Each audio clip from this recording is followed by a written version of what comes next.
Hi friends, welcome to my channel. ಎಲ್ಲರೂ ಹೇಗಿದ್ದೀರಾ? ಚೆನ್ನಾಗಿದ್ದೀರಾ ಅಂತ ಭಾವಿಸ್ತೀನಿ. ನಾನು ಕೂಡ ಚೆನ್ನಾಗಿದ್ದೀನಿ. ಇದು ಬುಧವಾರ ಸಂಜೆ, ಇದು ಅಂದರೆ ಸಂಜೆ ಒಂದು ಸ್ವಲ್ಪ ಮಳೆ ಬಂತು. ತುಂಬ ಮಳೆನೇ ಬಂತು.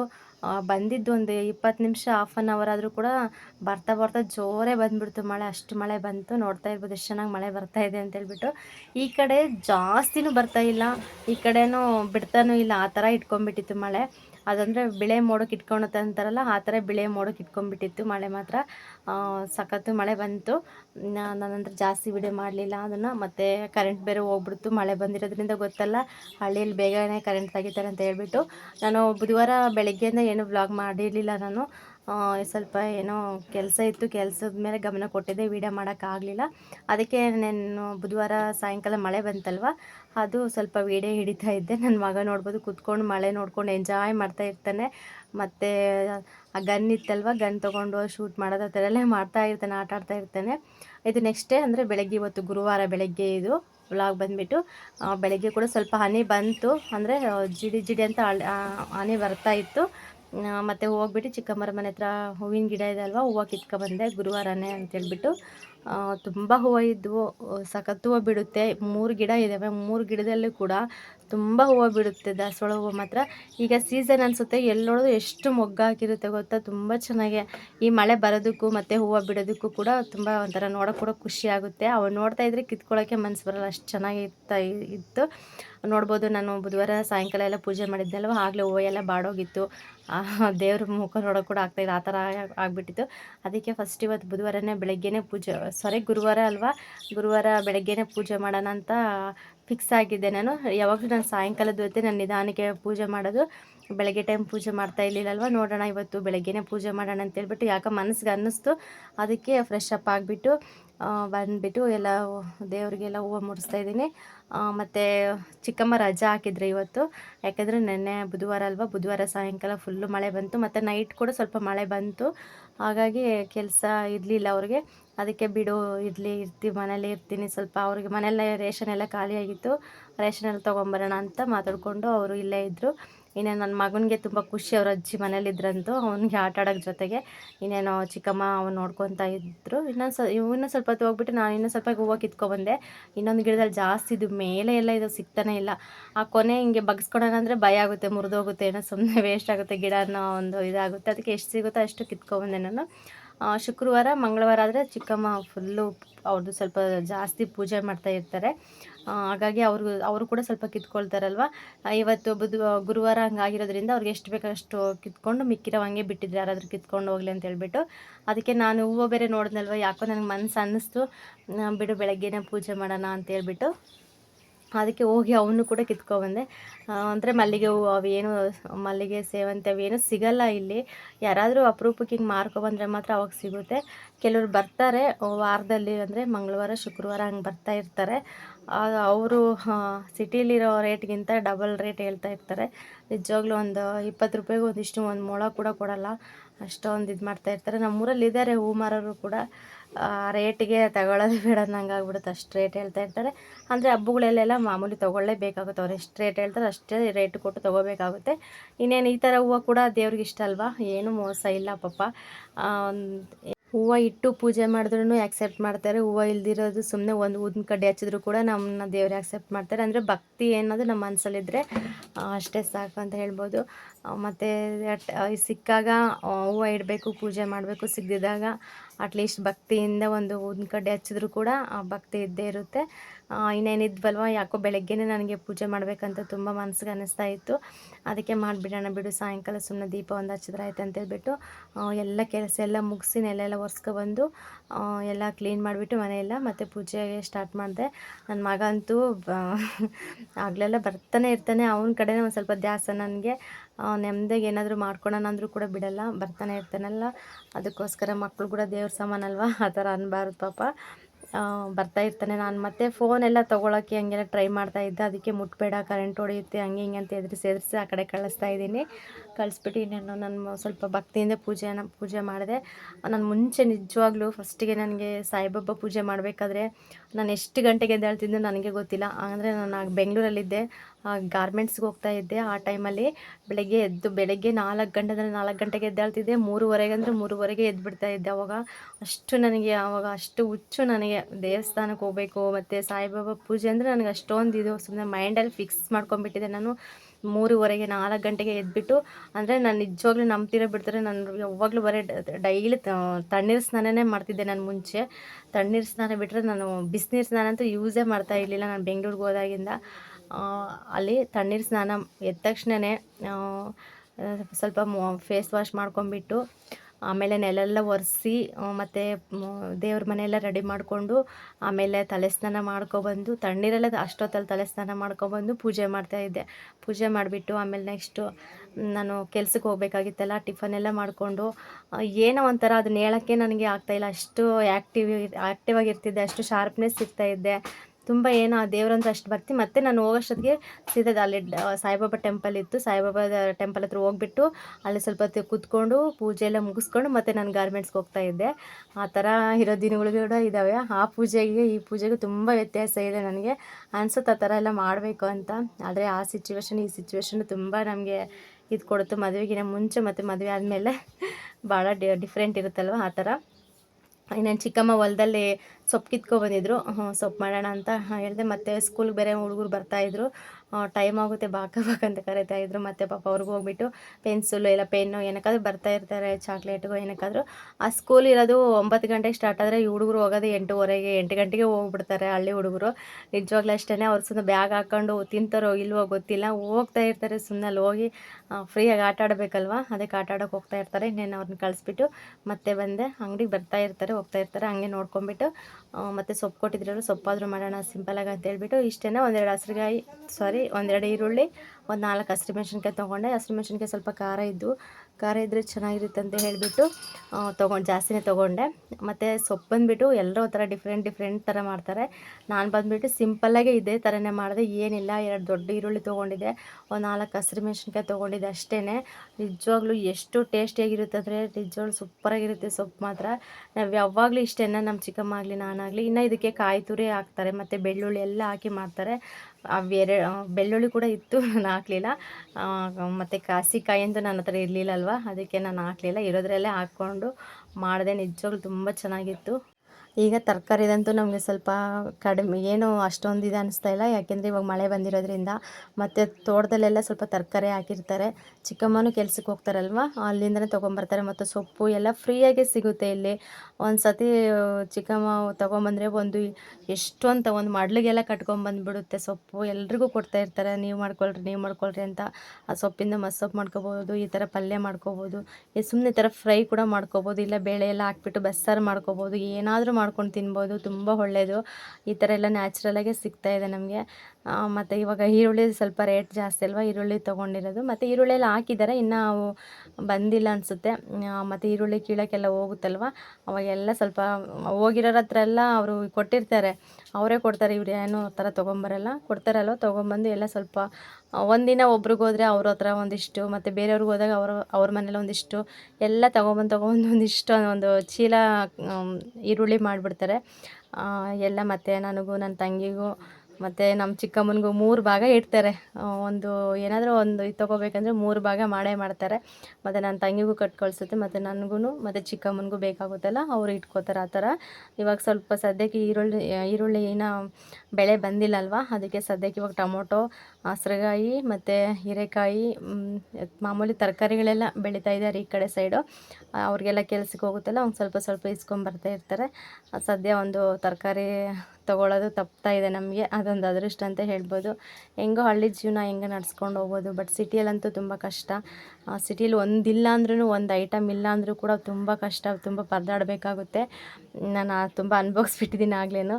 ಅದರಿಂದನೇ ಒಂದು ಅರ್ಧ ದುಡ್ಡು ವೇಸ್ಟ್ ಅಂತಲ್ಲ, ನಾವು ತಿನ್ನಲೇಬೇಕಾಗುತ್ತಲ್ವ, ಅರ್ಧ ದುಡ್ಡು ಅಲ್ಲೇ ಹೋಗುತ್ತೆ. ಮತ್ತು ಸೇವಿಂಗ್ ಕೂಡ ಮಾಡೋಕ್ಕಾಗಲ್ಲ. ಬಟ್ ಹಳ್ಳಿಯಲ್ಲಿ ಒಂದಿದ್ರೂ ನಡೀತು, ಒಂದು ಇಲ್ದಿದ್ರೂ ಕೂಡ ನಡೆಯುತ್ತೆ. ಅಟ್ಲೀಸ್ಟ್ ಬೇಕೇ ಬೇಕಂದ್ರೂ ಕೂಡ ಎಲ್ಲ ನಾವು ಹಿಂಗೆ ಹೋಗಿ ಪಕ್ಕದ ಮನೆಯವ್ರ ಹತ್ರ ಆದರೂ ಹೋಗಿ ಇಸ್ಕೊಂಬಂದು ನಾವು ಮಾಡ್ಕೊಂಡು ತಿನ್ಬೋದು. ಆ ಥರ ಹಳ್ಳಿ ಜೀವನ. ಇನ್ನೇನು ಸೊಪ್ಪು ಎಲ್ಲ, ಈಗ ಸೊಪ್ಪೆಲ್ಲ ತೊಳೆದು ನೀಟಾಗಿ ಮುಂಚೆನೇ ಇಟ್ಟಿದ್ದೆ. ಮತ್ತು ಹಸ್ರುಗಾಯಿ, ಈರುಳ್ಳಿ ಮಾತ್ರ ಸ್ವಲ್ಪ ಸಾಸಿವೆ ಎಲ್ಲ ಹಾಕ್ಬಿಟ್ಟು ಸ್ವಲ್ಪ ಚೆನ್ನಾಗಿ ಫ್ರೈ ಮಾಡಿ ಲಾಸ್ಟಲ್ಲಿ ಇದು ಹಾಕ್ತಾಯಿದ್ದೀನಿ. ನೋಡ್ಬೋದು ಎಷ್ಟೊಂದು ಸೊಪ್ಪು ಅನ್ನೋ ಥರ ಕಾಣಿಸ್ತಾ ಇದೆ. ಅದು ಬೆಂದಾಗ ಇಷ್ಟು ಕೂಡ ಆಗಲ್ಲ ಆ ಥರ. ಮತ್ತು ಸೊಪ್ಪಿಟ್ಬಿಟ್ಟು ಒಂದು ಸ್ವಲ್ಪ ಉಪ್ಪು ಹಾಕ್ತಾಯಿದ್ದೀನಿ. ಉಪ್ಪು ಹಾಕ್ಬಿಟ್ಟು ಸ್ವಲ್ಪ ಚೆನ್ನಾಗಿ ಫ್ರೈ ಮಾಡಿಕೊಂಡ್ರೆ ಬೇಗನೆ ಬೆಂದೋಗ್ಬಿಡುತ್ತೆ ಸೊಪ್ಪು ಮಾತ್ರ. ತುಂಬ ಚೆನ್ನಾಗಿರುತ್ತೆ, ಸಿಂಪಲಾಗಿ ಕೂಡ ಮಾಡ್ಬೋದು. ಅದು ಮುದ್ದೆ ಕೂಡ ತುಂಬ ಚೆನ್ನಾಗಿರುತ್ತೆ. ಅಂದರೆ ನಾವು ಕೆಲವ್ರ ಕಡೆ ಒಂದೊಂದು ಥರ ಮಾಡ್ತಾರೆ, ನಮ್ಮ ಕಡೆ ಒಂಥರ ಮಾಡ್ತಾರೆ. ಅಂದರೆ ನಮ್ಮ ಮನೇಲಿ ಮಾಡೋದು ಮಾತ್ರ ನಾನು ತೋರಿಸ್ತಾ ಇದ್ದೀನಿ ಅಷ್ಟೇ. ಇನ್ನು ತುಂಬ ಚೆನ್ನಾಗಿ ಮಾಡೋರು ಮಾಡ್ತಾಯಿರ್ತಾರೆ. ನಾವು ಇವತ್ತು ಸಿಂಪಲಾಗಿ ಮಾಡ್ಕೊಂಡಿದ್ದೆ ಅಂದರೆ ಇದೇ ಥರನೇ ಮಾಡ್ಕೊಂಡಿದ್ದು. ನಿಜವಾಗ್ಲೂ ತುಂಬ ಚೆನ್ನಾಗಿತ್ತು. ನನ್ನ ಮಗ ಕೂಡ ತುಂಬ ಚೆನ್ನಾಗಿ ಇಷ್ಟಪಟ್ಟು ತಿಂದ. ಅವನಷ್ಟೇ ಮುದ್ದೆ ಮಾತ್ರ ಚೆನ್ನಾಗಿ ತಿಂತಾನೆ. ಮುದ್ದೆ ತಿನ್ನಿಸಿದ್ರೆ ಸ್ವಲ್ಪ ಏನಾದರೂ ಸೊಪ್ಪು ಅದು ನೋಡಿದ್ರೂ ಕೂಡ ಒಂಥರ ಮುಖ ಹಿಂಗೆ ಮಾಡ್ಕೊತಿರ್ತಾನೆ, ಆದರೂ ಕೂಡ ಬಿಡಲ್ಲ. ಹಂಗು ಹಿಂಗು ಮಾತು ಹೇಳ್ಬಿಟ್ಟು ತಿನ್ನಿಸ್ಬಿಡ್ತೀನಿ ನಾನು. ನೋಡ್ಬೋದು ಅಷ್ಟೊಂದು ಒಂದು ಪಾತ್ರೆ ತುಂಬ ಸೊಪ್ಪು ಕಾಣಿಸ್ತಾ ಇತ್ತು. ಇವಾಗ ನೋಡಿ ಲಾಸ್ಟಲ್ಲಿ ಇಷ್ಟು ಕಾಣಿಸ್ತಾ ಇದೆ. ಇನ್ನು ನೆನ್ನೆ ಬಂದುಬಿಟ್ಟು ಚಿಕ್ಕಮ್ಮ ಕೆಲ್ಸಕ್ಕೆ ಹೋಗಿದ್ರಲ್ವ ಬುಧವಾರ, ಅಂದರೆ ಟೊಮೊಟೊ ಕಾಯಿ ಮತ್ತು ಸ್ವಲ್ಪ ಜೋಳಿಕಾಯಿ ಮತ್ತು ಹಾಗಲಕಾಯಿ ಅಂತೂ ಎಲ್ಲಿ ನೋಡಿದ್ರೆ ಇವಾಗ ಹಾಗಲಕಾಯಿ ಸೀಸನ್. ಹಾಗಲಕಾಯಿ ತುಂಬ ಹಾಗಲಕಾಯಿ ತಂದುಬಿಟ್ಟಿದ್ದಾರೆ. ಆಗಲೇ ಒಂದು ಸತಿ ಹಾಗಲಕಾಯಿ ಸಾಂಬಾರೆಲ್ಲ ಮಾಡಿದ್ದೆ, ಮತ್ತು ಇನ್ನೇನು ಆಗಲೆಲ್ಲ ಮಾಡೋದು ಅಂತೇಳ್ಬಿಟ್ಟು ಸುಮ್ಮನೆ ಅದೇ. ಬಿಡಮ್ಮ ನೀನು ಮಾಡಬೇಡ, ನಾನೆಲ್ಲ ಮಾಡ್ತೀನಿ ಅಂತ ಅವರೇ ತೊಗೊಂಡೋದ್ರು ಹಾಗಲಕಾಯಿ. ಮಿಕ್ಕಿರೋ ತರಕಾರಿ ಎಲ್ಲ ಹಂಗೆ ಇದೆ, ಅದನ್ನು ಸ್ವಲ್ಪ ಎಲ್ಲ ನೀಟಾಗಿ ಜೋಡಿಸ್ಬೇಕು. ಆಮೇಲೆ ನೋಡ್ಬೋದು ಫೈನಲಿ ಇಷ್ಟ ಆಯಿತು. ಮತ್ತು ಪಕ್ಕಕ್ಕಾಗಲೇ ನಾನು ಮುದ್ದೆ ಮಾಡೋಣ ಅಂತ ಹೇಳಿಬಿಟ್ಟು ಅಕ್ಕಿ ಎಲ್ಲ ನೆನೆಸಿದ್ನಲ್ವ ಮುಂಚೆನೇ ತೊಳೆದ್ಬಿಟ್ಟು ಈ ಪಾತ್ರೆಯಲ್ಲೇ ನೆನೆಸಿದ್ದೆ. ಇದು ಸೊಪ್ಪಿಗೆ ಸರಿ ಹೋಗುತ್ತೆ ಬಿಡು ಅಂತೇಳ್ಬಿಟ್ಟು ಇನ್ನೊಂದು ಚಿಕ್ಕ ಪಾತ್ರೆಗೆ ಎಲ್ಲ ತೆಗೆದು ಮತ್ತು ಬೇರೆ ಪಾತ್ರೆಗೆ ಹಾಕ್ಬಿಟ್ಟು ಆಗಲೇ ಬೇಯಿಸ್ತಾ ಇದ್ದೆ. ಈ ಕಡೆ ಸೊಪ್ಪು ಇಟ್ಟಿದ್ದೆ. ಆ ಕಡೆ ಆಗಲೇ ಅಕ್ಕಿಯೆಲ್ಲ ಫುಲ್ಲು ಬೆಂದೋಗಿದ್ವು. ಮತ್ತು ಅಕ್ಕಿ ಬೇಯೋಷ್ಟೊತ್ತಿಗೆ ನಾನು ಮತ್ತು ಹಿಟ್ಟೆಲ್ಲ ರಾಗಿ ಹಿಟ್ಟೆಲ್ಲ ಇತ್ತಲ್ವ, ರಾಗಿ ಹಿಟ್ಟೆಲ್ಲ ಜರಡಿ ಇಟ್ಕೊಂಡಿದ್ದೆ. ಮತ್ತು ನಿಜ ಮುದ್ದೆ ಫಸ್ಟಿಗೆ ನನಗೆ ಸ್ಟಾರ್ಟಿಂಗಲ್ಲಿ ಮುದ್ದೆ ಮಾಡೋಕ್ಕೆ ಬರ್ತಾ ಇರಲಿಲ್ಲ. ನನಗೆ ನಿಜವಾಗ್ಲೂ ನನ್ನ ಲೈಫ್ ಲಾಂಗು ನಾನು ಮುದ್ದೆ ಕಲ್ತ್ಕೊತೀನೋ ಇಲ್ಲ ಅನ್ನೋ ಅಷ್ಟು ನನಗೆ ಇದಾಗ್ಬಿಟ್ಟಿತ್ತು. ನಾನು ಹುಟ್ಟಿದಾಗಿಂದ ನನ್ನ ಮದುವೆ ಆಗೋವರೆಗೂ ನನಗೆ ಮುದ್ದೆ ಮಾಡೋಕ್ಕೆ ಬರೋದೇ ಇಲ್ಲ ಅಂತೇನೋ ನಾನು ಫಿಕ್ಸ್ ಆಗಿಬಿಟ್ಟಿದ್ದೆ ಮೈಂಡಲ್ಲಿ. ಫಸ್ಟಿಗೆ ಏನಾದರೂ ಮುದ್ದೆ ಮಾಡಬೇಕಂತಂದರೆ ಆಮೇಲೆ ಮಾಮೂಲಿ ಹೆಸ್ರು ಇಡ್ತಾಯಿದ್ದೆ, ಅಕ್ಕಿ ಹಾಕ್ತಾಯಿದ್ದೆ, ಹಿಟ್ಟು ಹಾಕ್ತಾಯಿದ್ದೆ, ಎಲ್ಲ ಹಾಕ್ತಾಯಿದ್ದೆ. ಬಟ್ ತೋಳ್ಸೋಕ್ಕೂ ಮತ್ತು ಕೂಡ್ಸೋಕ್ಕೂ ನನಗೆ ಬರೋದಿಲ್ಲೇನೋ. ನಾನು ಟ್ರೈ ಮಾಡ್ತಿದ್ದೆ, ಬಟ್ ನಂಗೆ ಬರ್ತಾ ಇರಲಿಲ್ಲ ಅವಾಗ ಅಷ್ಟೊಂದು. ನನಗೆ ಗ್ರಿಪ್ ಸಿಗ್ತಾ ಇರಲಿಲ್ಲ. ನಾನು ಹಂಗೆ ಅದು ಫಿಕ್ಸ್ ಆಗಿಬಿಟ್ಟು ನನಗೆ ಬರೋದಿಲ್ಲ ಬಿಡು ಅಂತೇಳ್ಬಿಟ್ಟು ಎಷ್ಟೋ ಸರಿ ಪಕ್ಕದ ಮನೆಯವ್ರನ್ನೆಲ್ಲ ಕರ್ಕೊಬಂದು ಮುದ್ದೆ ಮಾಡಿಸಿದ್ದೆ. ಅಂದರೆ ಅವಾಗ ಹಳ್ಳಿಯಲ್ಲಿ ಅಂದ್ರೆ ನಮ್ಮಮ್ಮ ಇದ್ದಾಗ ಅವ್ರ ಕೆಲ್ಸಕ್ಕೆ ಹೋಗಿ ಬರೋಕ್ಕಿಂತ ಮುಂಚೆನೇ ನಾನು ಏನಾದರೂ ಸಾಂಬಾರು ಎಲ್ಲ ಮಾಡಿಟ್ಟು ಮುದ್ದೆಗೆ ಇಡ್ತಾಯಿದ್ದೆ. ಇಲ್ಲ ನಾವೇನಾದರೂ ಬೆಳಗ್ಗೆ ಹೊತ್ತು ಮುದ್ದೆ ಮಾಡ್ಕೋಬೇಕಂತಂದರೆ ಮುದ್ದೆಗೆಲ್ಲ ನಮ್ಮ ಅಪ್ಪಾಜಿಗೆ ಮುದ್ದೆ ಅಂದರೆ ತುಂಬ ಇಷ್ಟ. ಅವ್ರು ಜಾಸ್ತಿ ತಿಂಡಿ ಅದು ಇದು ಏನು ಇಷ್ಟಪಡ್ತಾ ಇರಲಿಲ್ಲ. ನಮ್ಮ ಅಪ್ಪಾಜಿ ಮುದ್ದೆ ಮಾಡಮ್ಮ, ಯಾರ ಹತ್ರನೂ ತೊಳಸುವಂತೆ ಮುದ್ದೆ ಗಿಡಮ್ಮ ಅಂತ ಹೇಳ್ತಾಯಿದ್ರ. ಎಷ್ಟೋ ಸರಿ ಲೆಕ್ಕನೇ ಇಲ್ಲ, ಅಷ್ಟು ಸರಿ ನನ್ನ ಪಕ್ಕದ ಮನೆಯವ್ರನ್ನೆಲ್ಲ ಕರ್ಕೊಬಂದು ಮುದ್ದೆ ತೊಳ್ಸಿದ್ದೀನಿ ಅವ್ರ ಕೈಯಲ್ಲಿ. ಬಟ್ ನನಗೆ ಇವಾಗ ಅನ್ನಿಸ್ತಾ ಇದೆ ನಿಜವಾಗ್ಲೂ ನಾನು ಮುಂಚೆ ನನಗೆ ಈ ಥರ ಬಂದಿದ್ದರೆ ನಮ್ಮ ಅಪ್ಪ ಅಮ್ಮನಿಗೆ ಬೇಯಿಸಿ ಮುದ್ದೆ ತೊಳಸಿ ಹಾಕ್ಬೋದಾಗಿತ್ತು. ಅವ್ರಿಗೆ ಇದೇ ಗಟ್ಟಿ ಅಲ್ವ ಅಂತ ಅನ್ನಿಸ್ತಾ ಇದೆ. ನಾನು ಅಂದರೆ ನಾನು ಎಷ್ಟರಲ್ಲಿ ನಾನು ಮುದ್ದೆ ಕಲ್ತ್ಕೊಂಡಿರೋ ಇದು ಡೇಟ್ ಕೂಡ ನನ್ನ ಮೈಂಡಲ್ಲಿದೆ. ನಾನು ಮುದ್ದೆ ಕಲ್ತ್ಕೊಂಡಿದ್ದೆ ಅಂದರೆ 2016ರಲ್ಲಿ ನಾನು ಮುದ್ದೆ ಮಾಡೋದು ಕಲ್ತ್ಕೊಂಡಿದ್ದೆ. ನಿಜವಾಗ್ಲೂ ಅಲ್ಲಿವರೆಗೂ ಬರ್ತಾ ಇರಲಿಲ್ಲ. ಅಂದರೆ ನಮ್ಮ ಮನೆಯವ್ರ ಫ್ಯಾಮಿಲಿಯಲ್ಲೇ ಅಷ್ಟೇ ಅಲ್ವ, ಅವ್ರು ತುಂಬ ಸ್ವಲ್ಪ ಅಂದರೆ ನಮ್ಮ ಮನೆಯವರು, ನಮ್ಮ ಭಾವ, ನಮ್ಮ ಅತ್ತೆ, ನಮ್ಮ ಮಾವ ಮತ್ತು ನಮ್ಮ ಅಕ್ಕ, ಅಂದರೆ ನಮ್ಮ ಅಕ್ಕವರೆಲ್ಲ ಇದ್ರಲ್ಲ, ಅವ್ರ ಫ್ಯಾಮಿಲಿ ಫುಲ್ಲು ದೊಡ್ಡ ಫ್ಯಾಮಿಲಿ ಅಲ್ವಾ. ಮುದ್ದೆ ಮಾಡಲೇಬೇಕು ಕಂಪಲ್ಸರಿ. ಹಳ್ಳಿ ಸೈಡ್ ಅಂದರೆ ಬೆಳಗ್ಗೆ ಮತ್ತು ಸಾಯಂಕಾಲ ಕೂಡ ಮುದ್ದೆ ಬೇಕೇ ಬೇಕಾಗುತ್ತೆ. ಅದಕ್ಕೆ ಮುದ್ದೆ ಕಲ್ತ್ಕೊಬೇಕಲ್ಲ. ಇವಾಗ ನಮ್ಮ ಮನೆಯವ್ರು ಕೂಡ ಗೊತ್ತಿರಲಿಲ್ಲ ನನಗೆ ಮುದ್ದೆ ಬರಲ್ಲ ಮಾಡೋಕ್ಕೆ ಅಂತೇಳ್ಬಿಟ್ಟು. ಅವ್ರಿಗೆ ಇವಾಗ ಕೂಡ ವಿಷಯ ಗೊತ್ತಿಲ್ಲ, ನನಗೆ ಮುಂಚೆ ಮುದ್ದೆ ಮಾಡೋಕ್ಕೆ ಬರ್ತಾ ಇರಲಿಲ್ಲ ಅಂತೇಳ್ಬಿಟ್ಟು. ನಾನು ಬರುತ್ತೆ ಅಂತಲೇ ಹೇಳ್ತಾ ಇದ್ದೆ. ಹಂಗೆ ಮತ್ತೆ ಕಲ್ತ್ಕೊಳಕ್ಕೆ ಸ್ಟಾರ್ಟ್ ಮಾಡಿದೆ. ನಿಜವಾಗ್ಲೂ ನನಗೆ ಆಶ್ಚರ್ಯ ಆಯಿತು. ಬರುತ್ತಲ್ವ, ನಾನು ಯಾಕೆ ಈ ಥರ ಇದು ಬರಲ್ಲ ಅಂತ ಇದು ಮಾಡ್ತಿದ್ದೆ ಅಂತ ನನಗೆ ಒಂಥರ ಅನಿಸ್ಬಿಡ್ತು. ಅವಾಗ ಬೆಂಗಳೂರಲ್ಲಿದ್ದಾಗ ನಾನು ಫಸ್ಟ್ ಸ್ಟಾರ್ಟಿಂಗ್ ಅಂದರೆ ಜಾಸ್ತಿ ಇಲ್ಲ, ಒಂದು ಮುದ್ದೆಯಿಂದ ಸ್ಟಾರ್ಟ್ ಮಾಡಿದೆ ನೋಡಿ. ಒಂದು ಮುದ್ದೆಯಿಂದ ಸ್ಟಾರ್ಟ್ ಮಾಡಿ 2 ಮುದ್ದೆ, 3 ಮುದ್ದೆ, ಹಾಗೆ ಇವಾಗ ಏನಿಲ್ಲ ಅಂದ್ರೂ ಒಂದು 10 ಜನಕ್ಕೆ ಬೇಕಾದರೆ ಮುದ್ದೆ ಮಾಡಾಕ್ತೀನಿ. ಅಷ್ಟೊಂದು ನನಗೆ ಇವಾಗ ಶಕ್ತಿ ಇದೆ ಅಂತ ಹೇಳ್ಬೋದು. ಪರ್ಫೆಕ್ಟಾಗಿ ಮುದ್ದೆ ಮಾಡೋದು ಕಲ್ತ್ಕೊಬಿಟ್ಟಿದ್ದೀನಿ. ಮುದ್ದೆ ಅಂತೂ ಸಖತ್ತಾಗಿ ಮಾಡ್ತೀನಿ. ಅಂದರೆ ಎಷ್ಟು ಜನ ಇದ್ದಾರೆ, ಎಷ್ಟು ಮುದ್ದೆ ಮಾಡಬೇಕು, ಎಷ್ಟು ಹೆಸರಿಡಬೇಕು, ಎಷ್ಟು ಹಿಟ್ಟು ಹಾಕಬೇಕು ಅನ್ನೋದೆಲ್ಲ ಗೊತ್ತಿದೆ ನನಗೀಗ. ಮಾಡ್ತೀನಿ ಇವಾಗ. ನಾನಂತೂ ಅವಾಗ ಕಲ್ತ್ಕೊಂಡ ತಕ್ಷಣ ತುಂಬ ಖುಷಿ ಆಯಿತು ನನಗೆ. ಆಮೇಲೆ ಯಾವಾಗಲೂ ಜಾಸ್ತಿ ಮುದ್ದೆನೇ ಮಾಡೋದು ಕಲ್ತ್ಕೊಂಡ್ಬಿಟ್ಟೆ. ಮತ್ತು ಗಾರ್ಮೆಂಟ್ಸ್ ಸಮೇತ ನಾನು ಎಷ್ಟೋ ಸರಿ ಮುದ್ದೆ ಮಾಡ್ಕೊಂಡು ಹೋಗಿದ್ದೀನಿ, ಮುದ್ದೆ ತೊಗೊಂಡು. ಅದು ಒಂಥರ ನನಗೆ ಫೈನಲಿ ಹೆಸ್ರೆಲ್ಲ ಇಟ್ಟು ಅಕ್ಕಿ ಎಲ್ಲ ಬೆಂದಮೇಲೆ ಹಿಟ್ಟೆಲ್ಲ ಹಾಕಿ ಚೆನ್ನಾಗಿ ಮುದ್ದೆನ ಬೇಯಿಸಿ ಮತ್ತೆಲ್ಲ ಕೂಡಿಸಿದ್ದೀನಿ. ಕೂಡಿಸ್ಬಿಟ್ಟು ಇವಾಗ ತೊಳ್ಸೋಕೆ ಕೂತ್ಕೊಂಡಿದ್ದೀನಿ. ತೊಳಸ್ತಾ ಇದ್ದೆ, ಅಷ್ಟರಲ್ಲಿ ಅಂಗಡಿಗೆ ಬಂದೇ ಬಿಟ್ಟರು ಜನ.